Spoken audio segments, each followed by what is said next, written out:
சங்கீதம் 37:1 பொல்லாதவர்களை குறித்து எரிச்சல் அடையாதே, நியாயக்கேடு செய்கிறவர்கள் மேல் பொறாமை கொள்ளாதே, அவர்கள் புல்லை போல சீக்கிரமாய் அறுப்புண்டு வாடி போவார்கள் அப்படின்னு சொல்லி சங்கீதக்காரர் சொல்கிறாரு.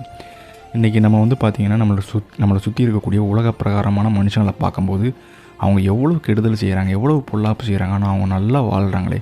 நம்மளும் இருக்கிறோமே, கர்த்தரை நம்பி இருக்கிறோம், டெய்லி ஜெபம் பண்ணுறோம், வேதம் வாசிக்கிறோம், சர்ச்சுக்கு போகிறோம், எல்லா விதமான கூட்டங்களையும் நம்ம பங்கெடுக்கிறோம்.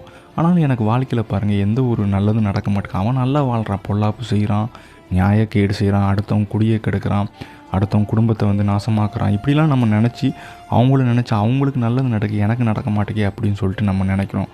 ஆனால் கர்த்தர் சொல்கிறாரு, அவன் என்ன செய்வான், புல்லை போல் சீக்கிரமாக அறுப்புண்டு வாடி போய் காஞ்சி போயிடுவாங்கன்னு சொல்கிறாரு. அவங்களுக்கு லாங் லாஸ்டிங் இருக்காது. லைஃப்பில் ரொம்ப காலம் இப்படி இருக்க மாட்டாங்க. ஒரு நாள் நிச்சயம் அவங்களுக்கு வாழ்க்கையில் அதுக்கான தக்க பலன் கிடைக்கும். நீங்கள் நல்லது செய்கிறதுல என்றைக்குமே சோர்ந்து போகக்கூடாது. ஓகேவா? எப்போவுமே என்ன செய்யணும், நன்மை செய்கிறதுல சோர்ந்து போகவே கூடாது. அடுத்தவங்களுக்கு முடிஞ்ச அளவுக்கு ஹெல்ப் பண்ணுங்கள். கர்த்தரை நம்பி நன்மை செய், தேசத்தில் குடியிருந்து சத்தியத்தை மேய்ந்து கொள் அப்படின்னு சொல்லிட்டு வேதம் தெளிவாக சொல்கிறது.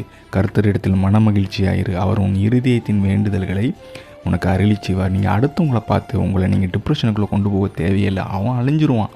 அவன் கெட்டது நினைக்கிறான்னா, கெடுதல் செய்கிறவன் நிச்சயம் நினைச்சுவான் கெட்டு போயிடுவான். அவன் நிச்சயம் அழிஞ்சு போயிடுவான். அவன் கெடுதல் செஞ்சு ஒரு காலமும் நல்லா வாழ்கிறது சரித்திரமே கிடையாது.